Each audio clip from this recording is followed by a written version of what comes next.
पटना की सड़कों पर गोपाल खेमका की गोली मारकर हत्या की चर्चा अभी खत्म नहीं हुई है।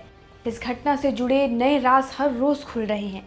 शुरुआती जांच में पुलिस हैरान थी कि सिर्फ 6 सेकंड में कोई कैसे इतने बड़े हत्याकांड को अंजाम दे सकता है। खासकर पुलिस को तब ज्यादा हैरानी हुई जब उसे पता चला कि इस कांड को एक नौसिखिया ने अंजाम दिया। लेकिन सवाल ये है कि एक आम आदमी कैसे बन पाया इतना शार्प शूटर, और पुलिस को कैसे पता चला कि ये कोई पेशेवर अपराधी नहीं है बल्कि एक नौसिखिया है। आइए जानते हैं इन सभी सवालों के जवाब इस वीडियो में। पटना के पौष इलाके में रात को 11:37 पर कारोबारी गोपाल खेमका अपनी कार में घर के गेट पर बैठे हुए थे।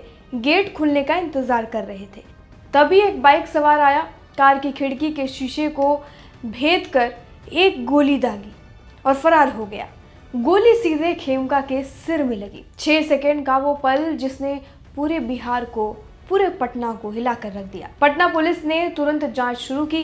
सीसीटीवी फुटेज, तकनीकी सबूत और सर्विलांस की मदद से पुलिस एक शूटर तक पहुंची, उमेश कुमार यादव। लेकिन चौंकाने वाली बात यह थी कि उमेश कोई पेशेवर अपराधी नहीं था। वो तो टेंट, शामियाना और जनरेटर का एक छोटा मोटा कारोबारी था।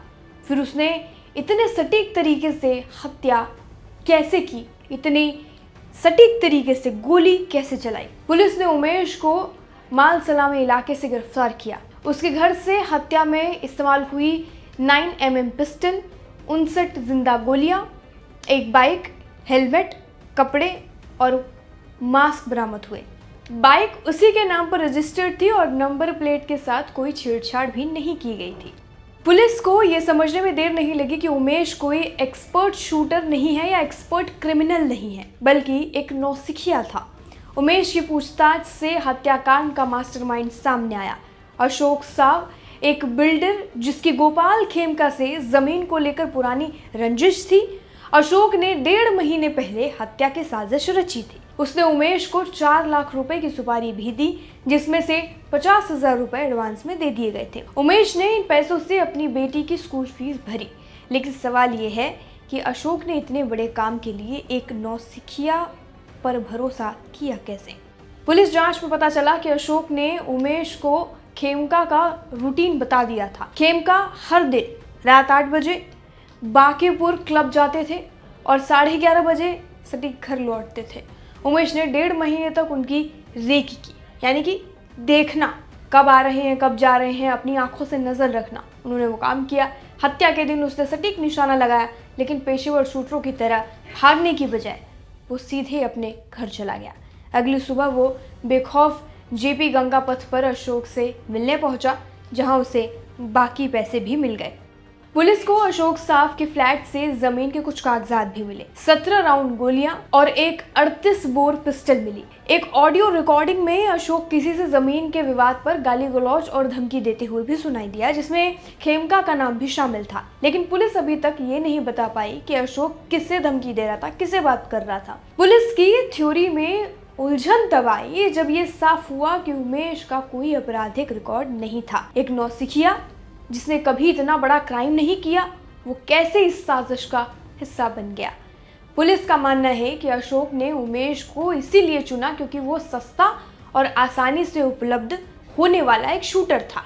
पहले अशोक ने एक शूटर विकास उर्फ राजा को सुपारी देने की कोशिश की, लेकिन उसने ज्यादा पैसे मांगे। फिर उमेश ने खुद ही ये काम करने का फैसला लिया। विकास उर्फ राजा का नाम भी इस केस में सामने आया, जो हथियार सप्लायर था।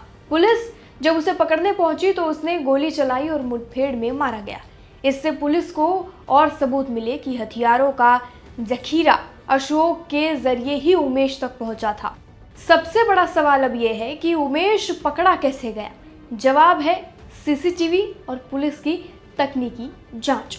उमेश ने बाइक की नंबर प्लेट नहीं बदली थी और शहर के मुख्य रास्तों से अपने घर गया था। सीसीटीवी फुटेज में उसकी बाइक और हुलिया साफ दिख रहा था। पुलिस ने उसी रास्ते को ट्रेस करके उमेश के घर तक पहुंचने का रास्ता ढूंढा और उसे गिरफ्तार किया। फिलहाल उमेश यादव और अशोक साव को 14 दिन की न्यायिक हिरासत में बेऊर जेल भेज दिया गया है। पुलिस का कहना है कि वो स्पीडी ट्रायल के जरिए जल्द सजा दिलाने की उनकी कोशिश है।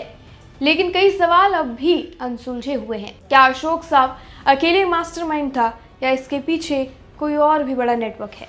पटना में इस सनसनीखेज हत्याकांड ने सबको ये सोचने पर मजबूर कर दिया कि एक नौसिखिया भी अगर सही मौका और हथियार उसे मिले तो कितना खतरनाक हो सकता है। पुलिस की जांच अब भी जारी है। अगली खबर तक बनी रहिए। फिलहाल के लिए इस वीडियो में इतना ही। बाकी जानकारी के लिए और अपडेट के लिए देश दुनिया से जुड़ी सभी खबरों के लिए जुड़े रहिए और देखते रहिए लोकमत हिंदी।